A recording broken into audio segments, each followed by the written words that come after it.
And we are live. Can you guys hear me? Everyone okay? Everyone good? Sounds good to me. Yes. There we go. Okay, let's make sure that all the streams are live. John, when are you going to Singapore? When are you guys flying out? I'm flying out Sunday evening. What about you? Sunday morning, Sunday early afternoon. So we're going to get there around Monday night. But we must link up because there's a party on Monday night that I want to go to, a bearer chain after party. And then on Tuesday, there's some, I'll be spending a lot of my time at the Bitcoin event. Yeah. So there's like a Bitcoin ecosystem event on Tuesday. And Mhm. then I'm not sure on Wednesday night, there's a BTC masquerade. I'll send you guys the link. It's a BitLayer and Pizza Ninjas, all the like ordinals communities getting together for a party.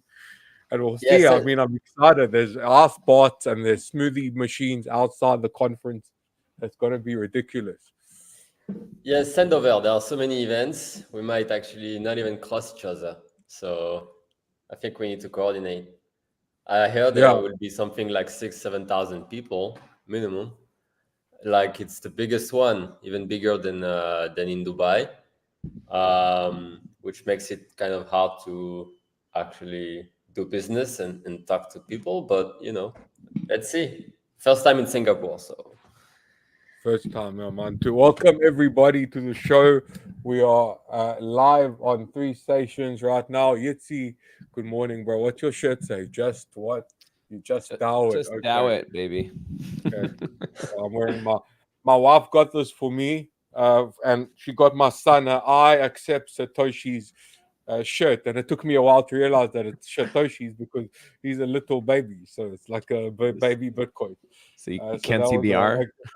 that was a good present, and so welcome everybody. Today we're celebrating. It's my 4th wedding anniversary. So 4 years ago today, I was getting good ready job. to dance with 10 of my closest friends, sitting in 2 pods of 5 so that they could be socially distanced. And my mother from South Africa, no one else managed to come. No friends, family, no one. It was a tried and true Corona wedding. But thank God we did it when we did, because a second later we went back into lockdown. So, that's the legacy of Corona weddings. So this episode is dedicated to my wife. Thank you for supporting me in all that I do and being a inspiration. We love you lots, and thank you for letting me stack more Bitcoin than I'm comfortable with, than you're comfortable with. So If you're not comfortable, we have an issue. I'm comfortable. I'm good. I meant her. I'm comfortable. Sometimes I scare myself in at how comfortable I am just hodling. Bitcoin, the proportion that I have. You got those memes of like you got those memes like, but your bank account and your crypto wallet, like you see like Kevin Ross. I was looking at that one My today. I'm life, going, yep. yeah. I I've try been not there. to look. So thank you guys for coming on the show. I want to do a cool segment at the beginning before we jump in. We're gonna go introductions, and then I want to just do a quick 2-minute chart analysis. We have some charts that I want to look at. A lot of people watch us to try and find out what WTF is going on with the market. The last couple months have been the same. When are we going to exit the trop? So we'll ask you guys all of that, and we'll get some input and look at the charts a little bit, and then we'll move on to the main conversation, which centers around a lot of the nature of the space, regulation versus innovation. What line is this industry going to take in the next 10 to 15 to 50 to 100 years? We'll also talk about liquidity and token offerings and Singapore 2049 and Bitcoin and Michael Saylor. So stay tuned. It's going to be an epic show. John, Yitzy, thank you for joining us. Before we get into all of that, if you are human and you're watching, you know the drill. Leave yourself a comment that distinguishes you from the bots. If you're a bot and you're watching, GMT is a GM or a nice, that'll do fine, no problem. Hi. We're bot friendly now. So far, Trailblaze is watching, so thanks for watching. And let's move forward. So let's get without further ado, let's get on Yitzy and John. Give us a brief intro about yourself, what you do. A nice little quick few minutes, and then we'll check in with Mati and go to the charts. Yitzy, please. Oh, you want me Go to start? Oh man, you're putting me on the spot here. Okay. You knew this was going to happen. This is why you came on, right? True that. My name is Yitzy Hammer. I'm a lawyer, have been for about 10 years now. Been working in the crypto space since 2016. My practice, DLT Law, which are also proud sponsors of this fantastic breakfast show. Focus exclusively on the blockchain and crypto sector. We do legal advisory services and regulatory compliance for blockchain projects and investors coming into the space. If you're building in the space and you need legal support, give me a call. I'm at IJ Hammer on Telegram or X. You can find me also on LinkedIn, where I'm very active. And I also host my own podcast called Beyond the Code, which focuses on legal, regulatory, and ethical issues around emerging tech, primarily blockchain, but not only. That's me. What's IJ? What's IJ stand for? IJ. It's Isaac Judah. It's my initials. I figured it was like a solid one to go with, and it's just like been uniform everywhere. Okay, I'm playing around with the settings we today. see that. You've entered the Rubik's zone. I've got a new AI that cuts shorts that I'm using now, and it's amazing. And the best shorts are when the guys are in full flow. You want to get them on that solo layout. You want to mix it up with the conversation, two people, so we can see Yitzy's logo as well. So we're going to be mixing up, playing with the formats. I hope you guys get comfortable. John, you're up. I'm comfortable. I always like my shorts cut just above the knee. All right.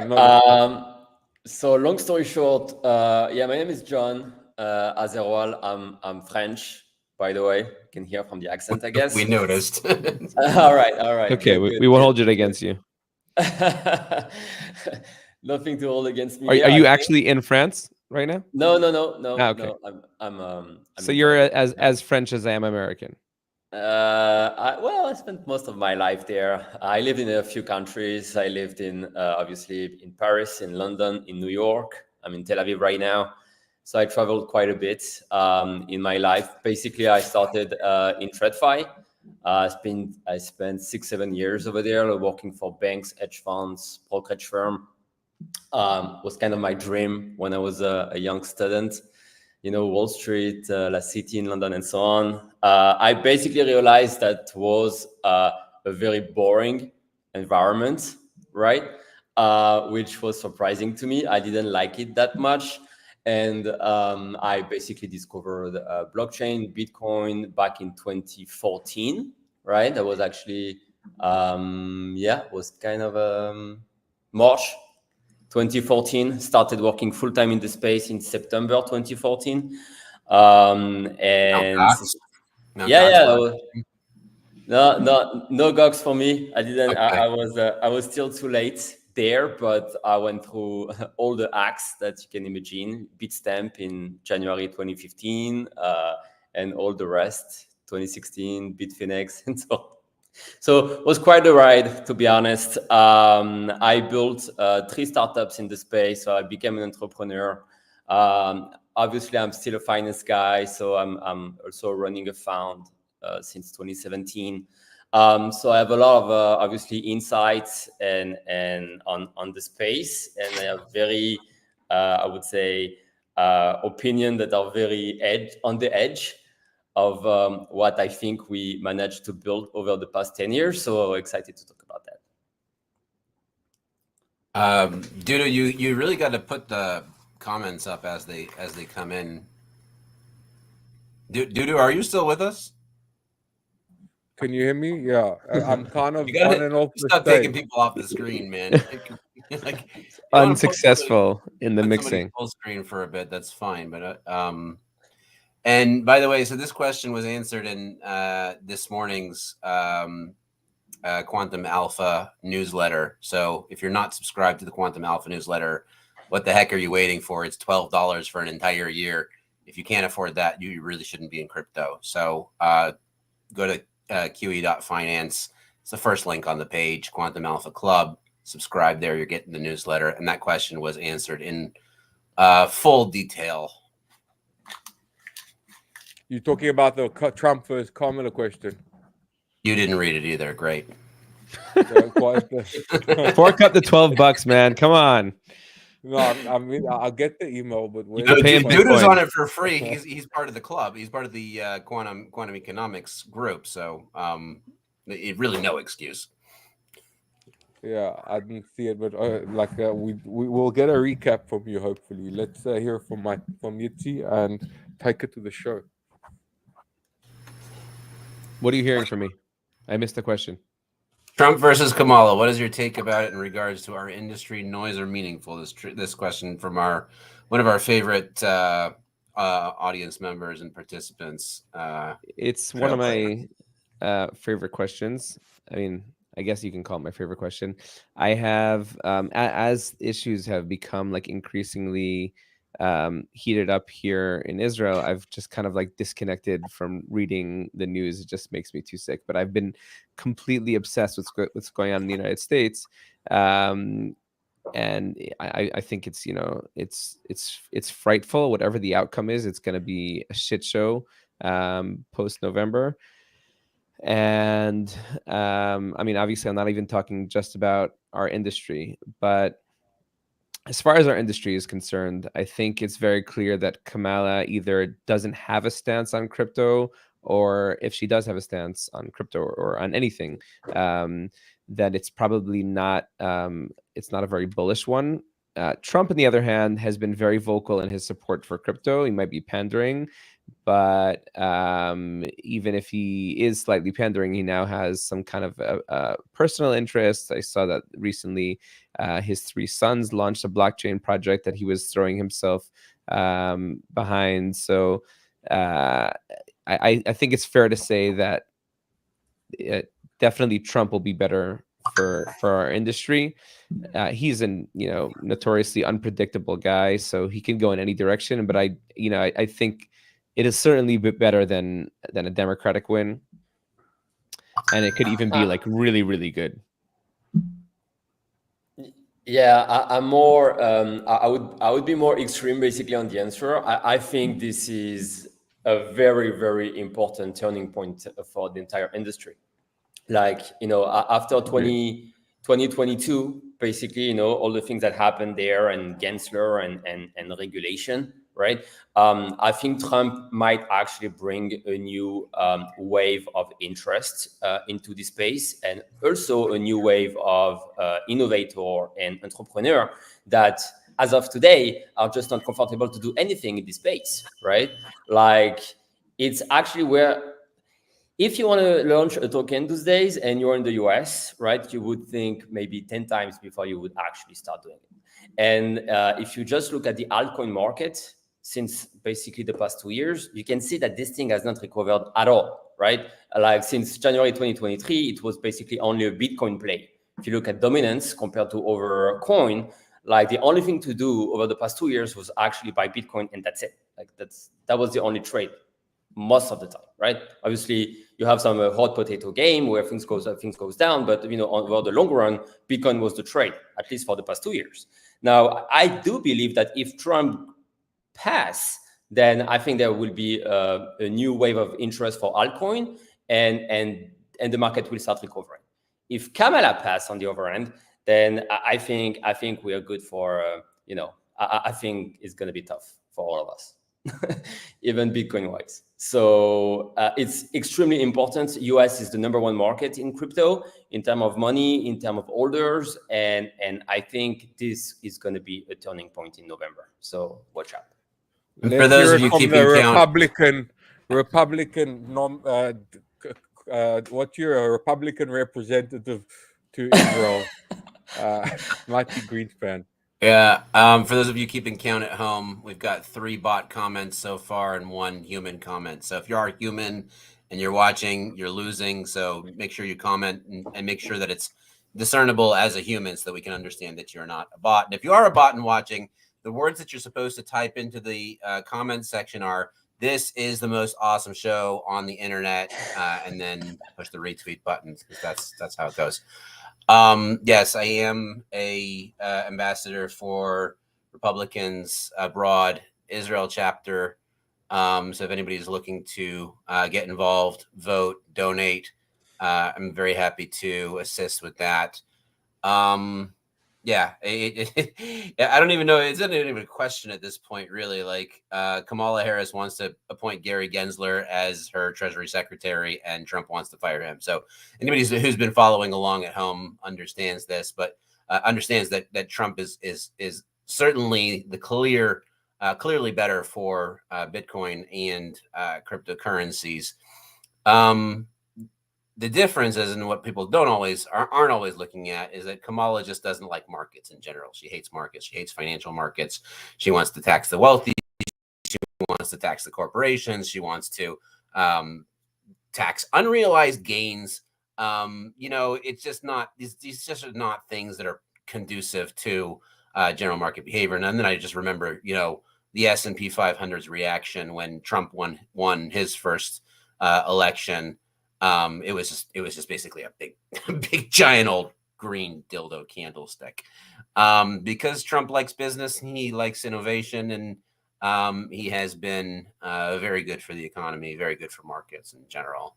So it's not just crypto, as Yitzy was saying. It's across the board, in my humble opinion. But we're going to watch the debate tomorrow or tonight, your time. Bots have rights. Yay. Okay, server, you are counted as a human. Thank you. And LinkedIn user, sorry, I disagree. It's a simple month trend, only September buy and March sell. I don't know how to count that one. It's LinkedIn user. That made a lot of sense. But I think you know what I always say about Bitcoin. Like, Bitcoin's not a get rich quick scheme. It's a avoid getting poor slowly scheme. Yes. Right? So obviously we are holding 21 however many units out of 21 million, and that's how we're going to hold forever and eternity, and no one will ever be able to say, oh, I'm adding another 0 at the end, I'm adding another 30 at the end, and we'll always have that scarce amount. And I think if Trump wins, then obviously we get a full send, what called the Omega candle. I say $10,000 an hourly candle, very possible on BTC if Trump wins, because what John mentioned is super important. The friendliness towards the industry, that taking Gary Gensler, making him unemployed, bringing in someone that will work with exchanges, that will work with DeFi protocols, that will work with token issuers to make common sense regulation that doesn't come from an orange farm in 1933 and is actually adapted to the 21st century. Then that will be a big, plus. Not to mention, they want to buy up BTC for the strategic reserve. So obviously, if Trump wins, big jump up as soon as that happens. But if Kamala wins, then we know what the Democrats love to do more than import the Haitians to come eat your cat. They love to print money, right? The Democrats love to print money. They love to give grants and social security and different benefits and forgive student loans and do all the things except for be prudent with finance. So whether it's Democrat or Republican in the White House, doesn't matter. Government spending is going to keep going up, and government spending going to keep going up, and the money printing is going to keep coming up to match that government spending. So I'm bullish on all rights, although I do obviously hope and pray every day. I'm not American. As you know, when I see the IRS, I say thank God that I'm not American. But if I were, I would be canvassing for Donald J. Trump. I'd be getting everyone to vote for the guy, because definitely the Yitzy is commenting. We have a comment from I'm not a bot. User. Yitzy. No, but once the panelists start commenting, prove it. It starts to mess with. No, I'll tell you, I saw that come up yesterday on the Yalla Bitcoin chat, and I said, okay, this is going to be a good topic to talk about tomorrow. And dude, you're on mute. Or am I on mute? No, you're good. Oh, We No, hear you're you. not on mute. We You're hear good. you. Yeah. So I was waiting for it to come up. I thought you'd bring it up, but since you didn't, I don't know. I kind of like you said, or like somebody said in the chat, like it's very unsurprising, but still very concerning nonetheless. What are your thoughts? John, we'll go with you. Taking the host role now. I don't hear anybody. Is it just me? Hello. Oh, you're back. He doesn't. Oh yes. No, you're on. I'm giving you the mic. No, you giving me the mic. No, I want to know your thoughts. Oh, you want to know my thoughts? I want Mati Greenspan is a part of a conspiracy that believes that there's a lot of paper Bitcoin being created around behind the scenes by TradFi, and we just need to find the proof. So I like how maybe Yitzy comes in and like, I'm the host now. You guys just disappeared on me. I see your mouths moving. I can't hear anybody. And what about me? Someone can hear me? Oh, we hear you. Okay, good. Nobody was. And why do you think that Larry Fink is a piece of shit?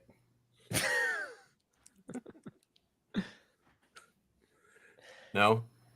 No. Oh, now I see what's going on here. I'm looking at the broadcast on Twitter, and there's a delay, and I see people's mouths moving, but nothing's coming out of their mouth. And now, oh, you're not supposed to watch that. That's for okay. Bots and the panelists have a. That's why I keep thinking, like, where's everybody going? Yeah. Okay, panelists are over here. Stay focused. Thoughts on price action post FOMC this year? This is a thought. Even though his name is 3433 dot. He's real. He's a real bot. Clearly a human conversation or comment. This is AGI. This is AGI. The puppets are AGI. Puppets are ahead of the game. They already have AGI. They already have GPT-6. If you don't know that Bitcoin puppet, that's my PFP already on Twitter.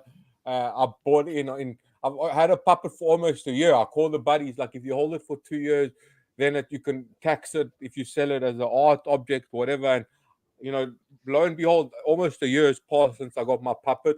This thing has round tripped like crazy, but the community stays as retarded as ever. So it's a beautiful thing to be a part of.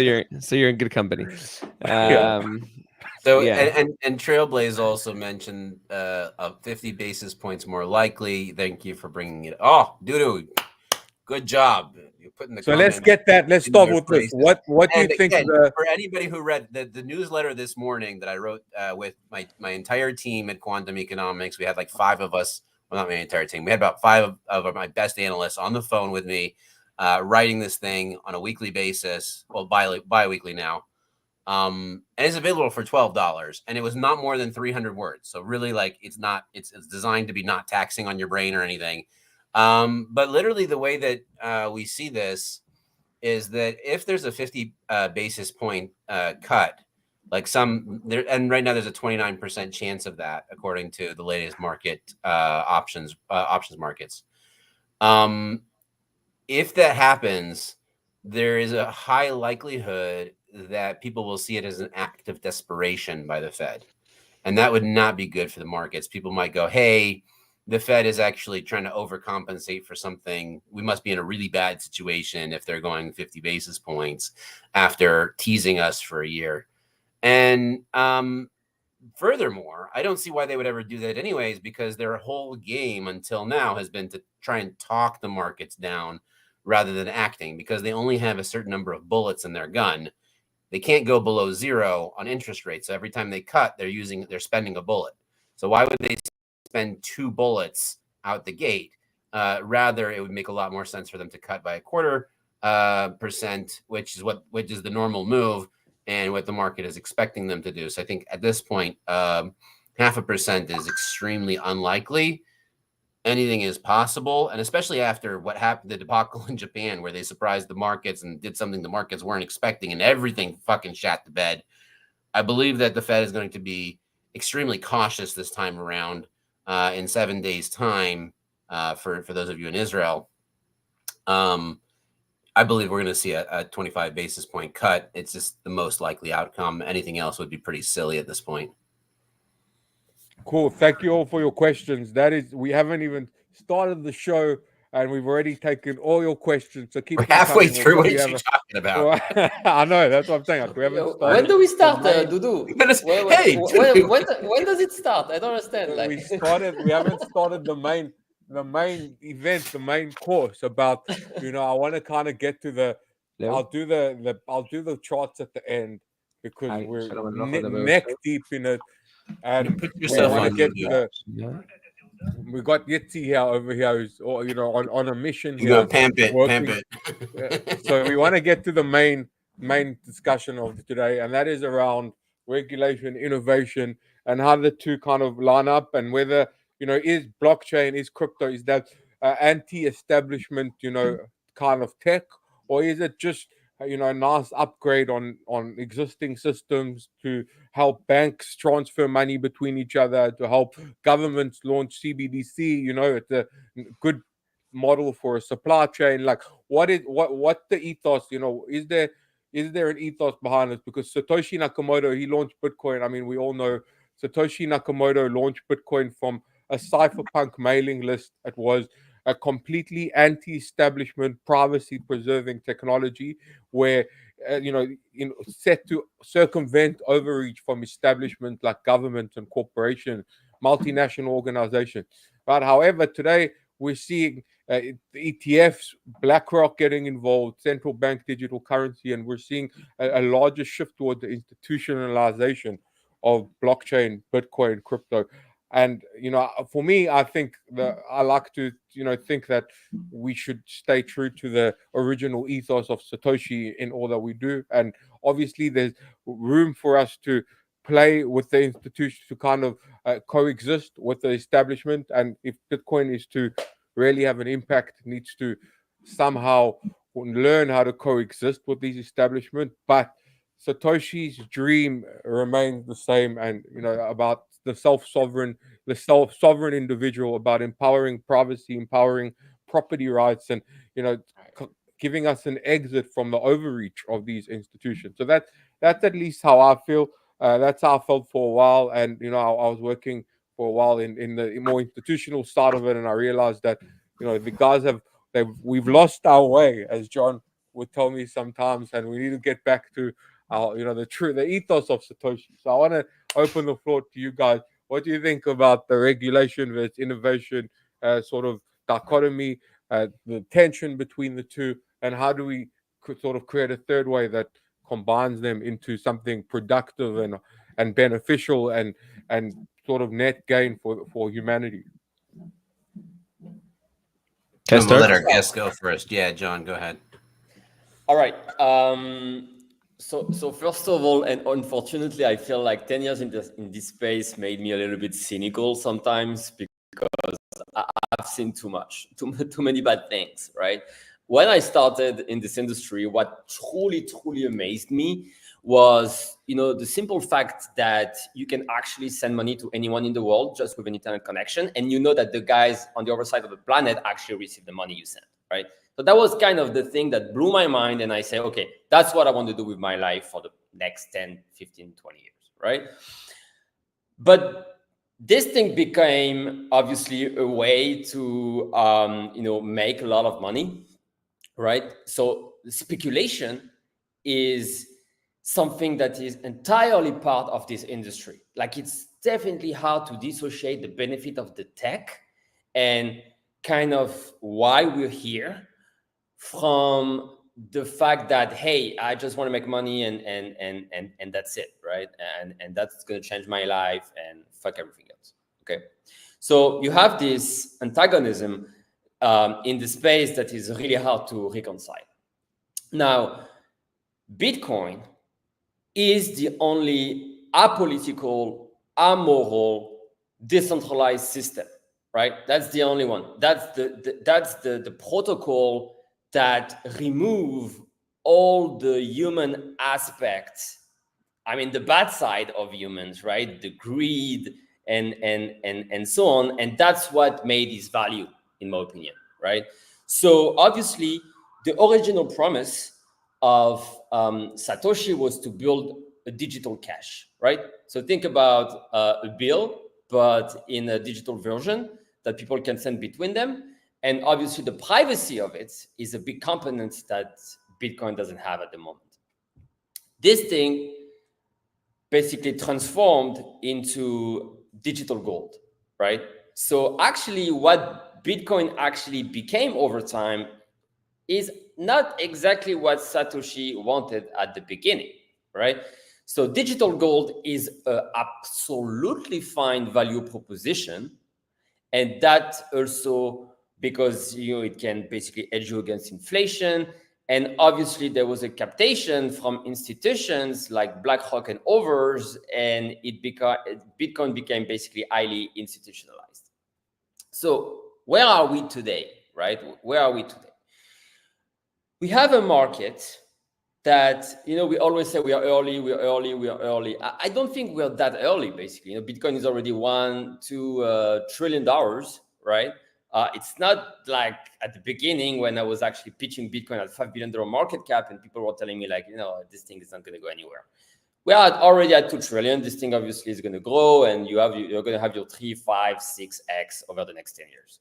Fine, that's a given, and I think this ship has sailed in many ways, right? Then you have the other part of the market, which obviously comes with tokenization and tokenomics, and also a lot of scams and a lot of things that didn't go anywhere. And what really bothered me is that we had all the talent, we had all the money in the world, and except for Bitcoin, nobody really managed to build something that bring utility to the world, right? That really bring crypto mainstream, like all the benefits of peer-to-peer transfer, of instant payment, all those benefits into an application that get actually adopted by mainstream. This is not something that anyone still managed to realize. Like this thing is still, let's create a token and let's pump it and let's see where it goes. And 2 years after, the project is dead, right? So this really is bothering me. And on the other side, absolutely, Bitcoin, that's basically, it's not exactly what I expected to begin with, but this thing is on a trajectory to become digital gold, and that might be good enough, right? So that's kind of where I sit in my head. Yeah, it's hard sometimes. So what do you guys think? That was kind of a introduction. Okay, so I mean, as far as the balance between, I mean, the way I understood your question is, are you bullish on regulation, or do you think regulation kind of outshines the promise of this space in, with decentralization and privacy and anonymity, et cetera, et cetera? That's what I heard. Correct me if I was wrong. Yeah, that's pretty much the question. Okay, so I for me, I find that it's always a bit of a balancing act. On the one hand, I'm very bullish on the technology aspects and on the privacy and anonymity that the technology brings. I wouldn't say I'm a Bitcoin maxi, but I'm definitely a big believer in Bitcoin. And a big believer in decentralization and free speech and privacy. I don't think Bitcoin is that. I don't think that, if you've read Tracers in the Dark and Rinsed and any of these other like tales of money laundering and uncovering the blockchain, de-anonymizing, then you see that it was never really built to be anonymous per se. So on the one hand, I think it's really important, like for free speech and everything, for us to be able to have these tools where we could where we don't have to share everything with governments all the time. On the other hand, I'm also a lawyer, and I'm also, active in this space, and, advocating for compliance and for companies to build responsibly. We've seen, like, time and again how bad actors have come in and taken advantage of these burgeoning technologies to scam people. I mean, like, look how much we're talking about the bots in the group. That's just like a very, very, very small example to how much almost every aspect of this space is bombarded with bots and scams, and it's really hard to find, the authenticity and and the real community engagement behind like a lot of fluff and FUD and FOMO. I hope I'm being clear. So, like I said, it's a balancing act. I think. That being said, I think it would be great to. Let me just think about this for a second. I think two things need to happen. Number one, regulators need to be more clear on how companies and investors and consumers who are building or using these tools need to behave and conduct themselves, and need to be less wishy-washy as far as enforcement is concerned, as far as guidelines are concerned. And on the other side, I want to encourage builders to keep building products that can provide for users of DeFi and other decentralized products to remain in the shadows, let's say, and to be able to do things without having constant government and regulatory oversight. But I would implore those same people to do so responsibly, and not to always be looking how to use these products to smuggle drugs and arms and underage girls and blah blah blah. Did that make any sense? Yeah, how many arms and human traffickers do you know that are using Bitcoin exactly? I mean, I'm not talking about Bitcoin specifically. I'm talking okay. about There's no drugs and human decentralized. trafficking. Oh, It's just so in that case, yeah, I mean, I forgot that you guys are such Bitcoin maxis, and that automatically you assume that every sentence we're is just all associated human with traffickers. Bitcoin. That's all. Right? yeah, we're human trafficking maxis. No, but Matis are not.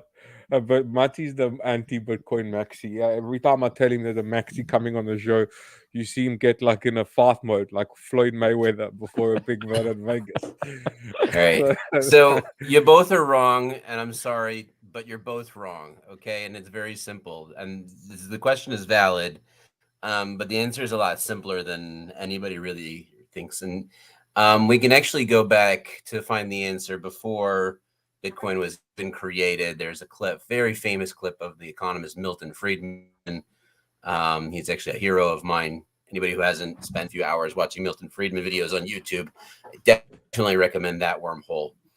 But it was just a 1-minute clip where he predicts that Bitcoin is about to be invented. He says, well, the internet is awesome, and what's about to be invented is a form of cash where people can evade the middleman and send money from one party to another, just similar to the way that I would hand you a $20 bill. And he says it very clearly that this system of money will likely be used for nefarious purposes, that the gamblers and smugglers and human traffickers, they're going to be able to exploit this system, the scammers, all of them. However, at the end of the day, the good far outweighs the bad, meaning the potential benefits of having a system of money which is based on freedom. I don't disagree. Is far outweighs the fact that some people might use it for nefarious purposes. And this is the same thing as free speech. Yes, there are going to be people who are going to use that free speech for nefarious purposes and are going to do bad things with it. However, the fact that you're giving everyone on the planet this ability and this tool is a driver for freedom, is a driver for democracy, and is a driver for personal rights, and is a driver for capitalism, and is a driver for positive change in the world. Where we go as the human race, I mean, we're all part of it. We're all part of this big collective. Hopefully, we go to a positive place, and I believe that with tools like Bitcoin, like the internet, and like things like having Telegram, right, which is a great place for positive communication, we hope that the world will move towards a more positive place. And yes, there will be some, like the government of France, who try and stop it or block it. But the cat's out of the bag now. Bitcoin is irreversible. You can't put it back into. You can't put Pandora back into the box. It's already out there. It can't be stopped. Telegram can't be stopped. The internet cannot be stopped. So we have these tools now. The question is what we're going to do with them. May I jump in? I think, yeah. Obviously, we are all big Bitcoin fan, right? So we have sometimes to also try to challenge ourselves. Why do you think that a protocol or system that is fully transparent and that became somehow some kind of a surveillance system, okay, because it's the easiest money to track in the world. This is kind of a dream for any tax enforcement and law enforcement and so on. Why do you think how it is designed today can actually become cash for people to just transact on a daily basis? Like, this is something that for me is a little bit a hard sell. What's the problem? Well, the problem is when you transact, right? When you claim for freedom, when you claim for really, be your own bank. If you transact with anyone, basically this person will actually see, how much you have in your wallet. Will be able to track all your transactions from the past. This is a problem. Basic wallet hygiene. You don't use wallet more than once. So you have one wallet address, one UTXO. You'll send it around. You eventually someone will need a chainalysis to track you. Like, Yes. Basic wallet hygiene. You don't need and to do chainalysis and TRM and others, right? They are tracking every single transaction on chain, and they're working with law enforcement and so on. Like, everything is analyzed and well, I think that the perfect answer is don't be a human trafficker. Don't smuggle weapons, and don't evade your taxes, and you should be pretty okay. There are exceptions to that, and some people know how to use Bitcoin and technologies better than other users. There's different levels of users. So the power users do know how to hide their tracks, so to speak, whereas somebody who's not as proficient might get caught up.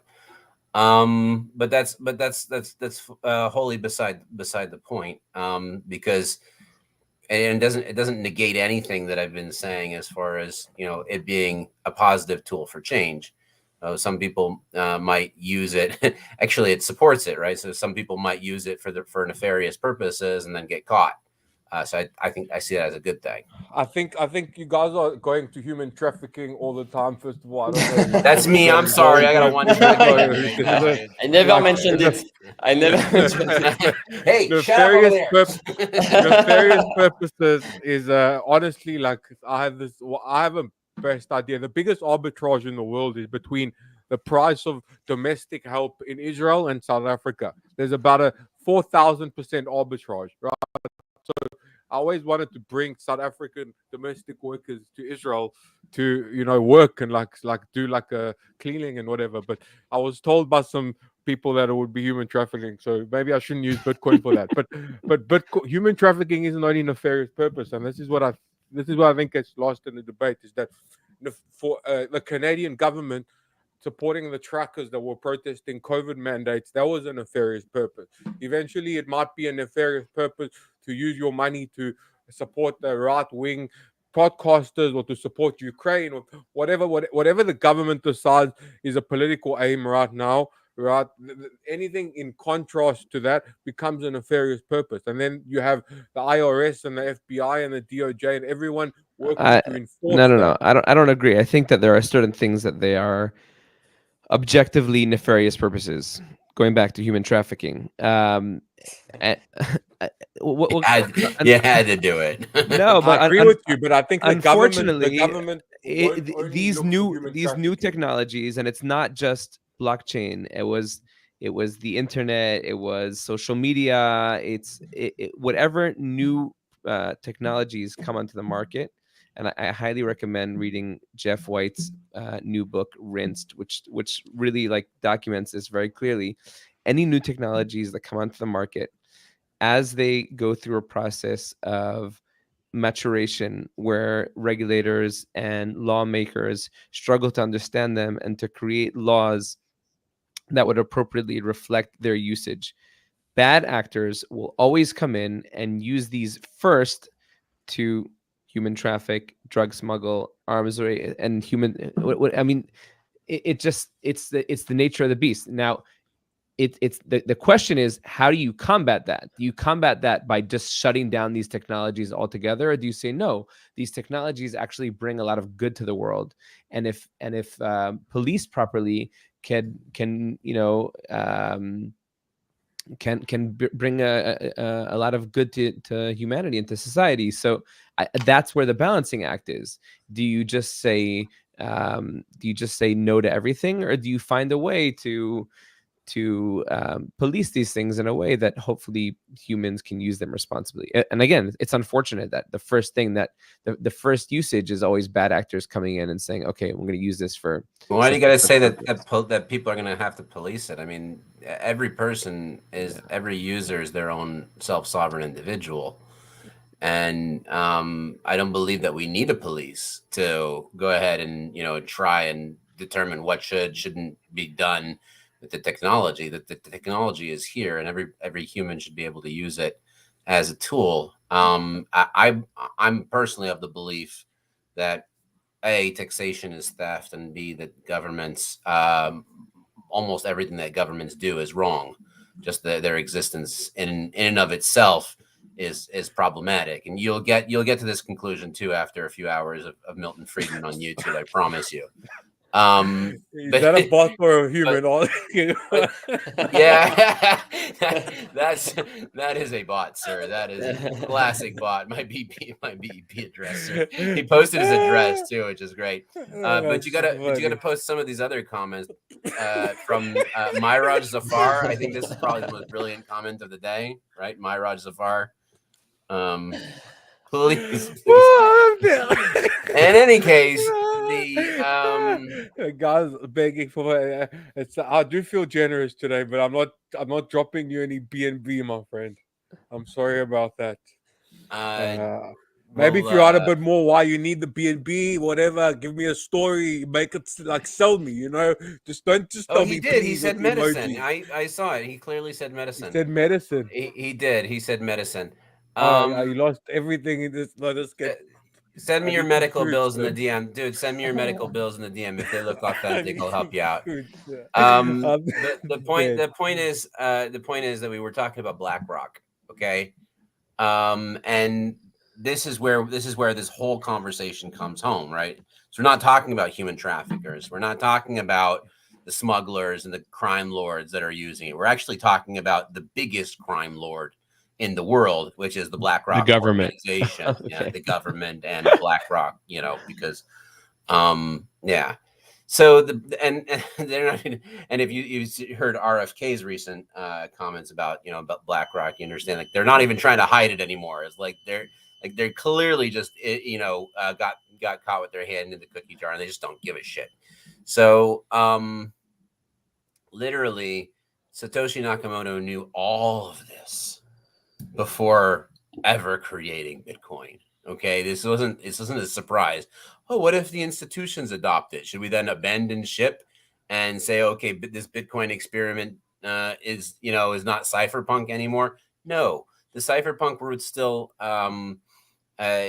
exist, and they're still ingrained within the technology. You can't separate it out. It's not unseparatable. Like once it's been cooked, you can't go in and say, hey, where's the noodles? Where's the rice? It's all one big dish now, okay? Now, BlackRock coming and adopting Bitcoin is great for Bitcoin because it then pushes the whole technology forward. And whether or not they're a nefarious organization, that is a completely separate status. It's completely separate from the conversation around Bitcoin. And if BlackRock then uses Bitcoin for nefarious purposes, well, we hope that they get caught like every other, person or bad actor in the system. But that's not the point. The point is that you can't condense things to the simplicity of good, bad, fire good, fire bad. Fire can be good or it can be bad. And a fire getting bigger, you can't just say every time a fire gets bigger, that's a bad thing. It's not. That's not how the world works. So BlackRock coming in and supporting Bitcoin, I see that as generally positive, but with some negative connotations in it. It's yin and yang. That's very simple. Yeah, I hear you. I want to get to our Wait, gents, I got to drop off. I'm sorry. I have to run. I have a train to catch in 5 minutes. But thank you for this. Thank you for This coming, was Yitzy. good We had fun. an awesome time. We're going to give you some of those clips. And we'll Till next time. We'll see you in Singapore. Cheers, Yes. bro. Have a wonderful day. Yeah. Looking forward to. Mati, you going to be in Singapore as well? I wish, dude. I'm still in California. I'm flying back to Israel next week. So, all right. Yeah, no. Next time. All right, man. But I am jealous of Singapore, but I got to Nashville, so you all can suck it. Fair enough. That was momentous. You got to hear the speech that changed history. Token's supposed to be pretty insane, but we'll see if it changes history if he wins and what he does with crypto afterwards. But in any event, John, we haven't actually met up, so it'd be great to meet while you're in Singapore. We're both in Singapore. Definitely we will. And Dudu hopefully will shoot the shit while we're there as well. I'm flying out on Monday afternoon, but I'll be there straight up to the Monday after, so it'd be great to hang out. And anybody else who's listening, come and visit us over at our booth on the 4th floor of the Marina Bay Sands. Take care, guys. Enjoy. Bye. Bye. Okay, I want to move to the next topic, which is we want to hear a bit more about what John is up to, and specifically around the creator economy. Now, it's very hot in the news right now. Everything that what you're building is becoming much more and more relevant by the day. We around creator economy, decentralized social media, we're seeing obviously everyone knows about the dangers of centralization of social media, Facebook, Instagram, Twitter, all those platforms congregating a lot of the creators, a lot of the impressions, and they can obviously threaten you with censorship. They can obviously threaten you with high fees. There's a lot of ways that they can take advantage of you. So obviously, decentralized social media makes sense. Now, recently, it's made even more sense in a sense. After Telegram, the founder got arrested in France. We saw Brazil banning X. We're seeing suppression of free speech around the world. And my question to you, really, John, you're building this. First of all, tell us what you're building. But my main question is, why hasn't decentralized social media stuck yet? Like, you have a Farcaster that took off at the beginning. They had like a hype around that, around frames on Farcaster. Bitcoiners love to use Nostr. Blue Sky is out there, but we haven't seen a mass adoption, sort of a tipping point event that has led even the Bitcoiners, even me, like crypto people, like we're still using Telegram, Twitter, centralized platforms instead of blockchain-based alternatives. Yes. Okay. So that's kind of a big question.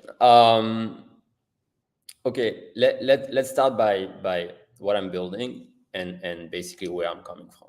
So, like I said, for the past 10 years, basically, people basically failed to actually build consumer application that got adopted by the world and by mainstream.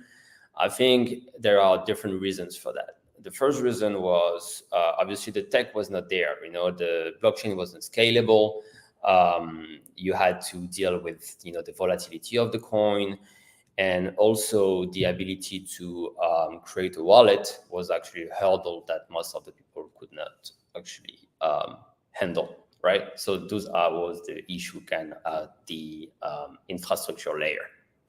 But what we're trying to do with Promeet is we built a simple tool, right, that relates to the creator economy, but that also relates to maybe just what is the future of work.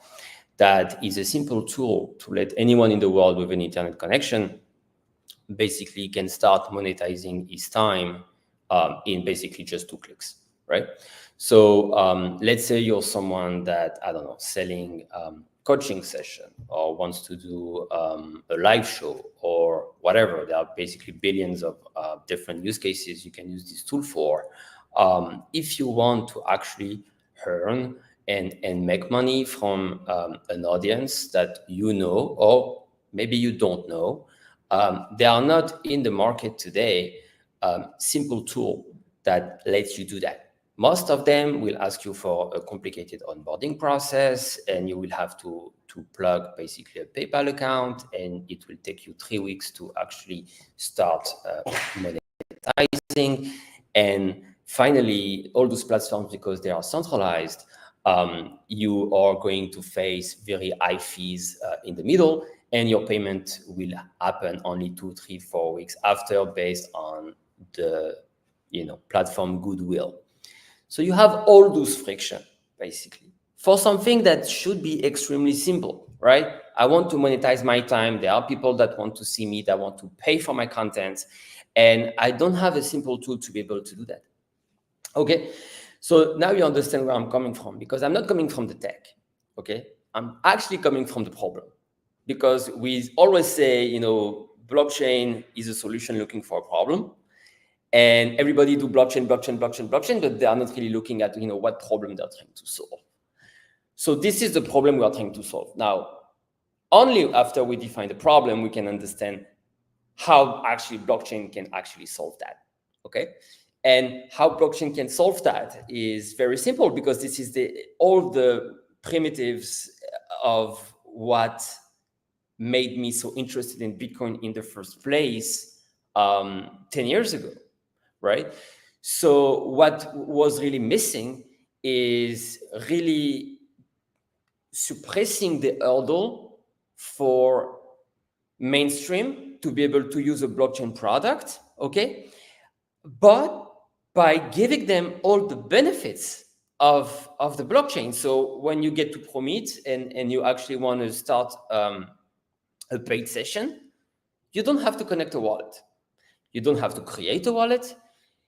You have a wallet, okay? We create a self-custodial wallet on your behalf just by visiting a simple website, okay? So the experience is absolutely seamless, okay? You go to go.promeet.live, you get to the platform, you don't have any sign up, you don't have to give any information. You actually have a balance, and you have a wallet you can transact with, okay? So we kind of suppressed 99% of the hurdle of blockchain and crypto there.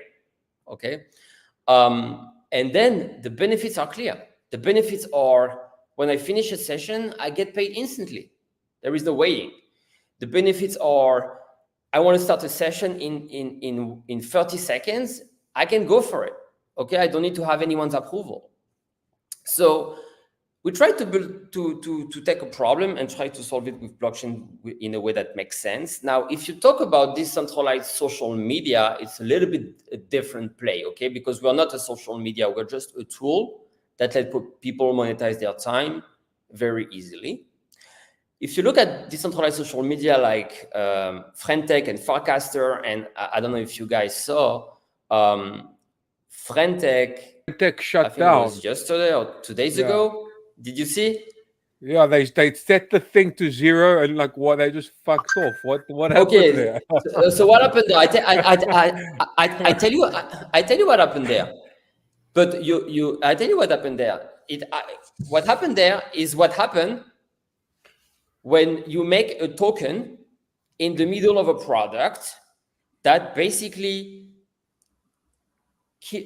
transform and kill all the incentives and why you built the product in the first place. Because, okay, Friendtech started on a hype that Paradigm invested in them $12 million, right? Oh, Paradigm invests in a company, it should be good. Okay, that's how it started in this space. Okay, so people started using it. People started Obviously they have the right mechanism, but basically the protocol made $40 million in the first month of using it. Okay, 40 million. Guess what? I'm a founder. I made $40 million in fees. What I'm going to do next? I'm going to launch a token because I want to do more money. Okay. Guess what happened next? The token went from $3 to 5 cents in 2.5 months. And now we're talking about founders that basically leave the boat because they basically dump on all the community that they could, right? The token is close to zero at this point. They managed to create some kind of emulsion by distributing a token that had no value to begin with. And this creates basically some kind of a bad incentive system. And this is too bad because this thing had the potential to actually do something, right? So you had some kind of a genuine adoption of a social media crypto product. And when the token play got in, because everybody got paid in token, everybody is down 99%, that everybody say, okay, fuck this shit, I don't want to use it anymore. Okay, so when you bring speculation inside your product that is supposed to give value to people, that's going to change completely the way people look at this and the incentives inside it. Okay, so at Promeet, we decided to do something that is different. We don't have a token, okay? If you like the product for the product and it's useful to you, then this is where we win. Okay, this is where we win because we're building a business on a trajectory that will only go up. Okay, because we base our success on adoption and not on a price. And that, I think, is the biggest mistake in this industry. We assess success based on the price of a token instead of the amount of adoption that the product is actually getting. And to me, this is where everybody has it wrong.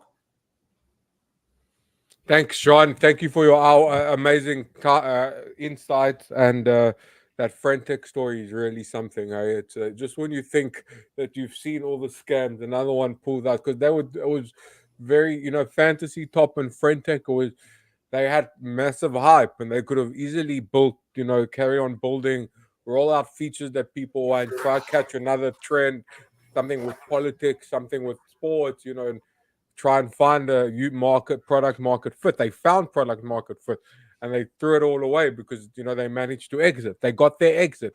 They didn't have to wait 6-7 years to maybe get bought out or maybe get listed on a Nasdaq on the public market. They got their money. They made their, in Hebrew we say makah, so like they made their hit. They hit and ran, and they went off on into the moonlight. But that's a story of warped incentive. John, thank you for joining us. That's an hour up. Thank you to everyone for listening. I'm getting messages in DMs now. It's good that we stream to LinkedIn because LinkedIn has a far higher concentration of humans than bots. And to my friend Raju, you have been really on fire now, and I apologize for your laugh situation. I have sent you a little something in BNB, so check your wallet, right? I want to see how many people come and beg me next time. If you're coming in here, you're begging for money, make it sexy. Give me a good story. Be more active on the chat, and maybe we will turn this into like a charity organization as well as we go along. So thank you guys for joining for the epic show, and we will see you not next week. Next week we're on a break for Token 2049, but when we come back, we have two amazing guests. Porter Wallet and Auto Layer CEOs are going to be joining us, and both these projects are very, very close to a TGE. So I wish I could have them with John to argue about token versus non-token, but we'll have that discussion another time as well. Sounds good. Thank you, guys. See ya.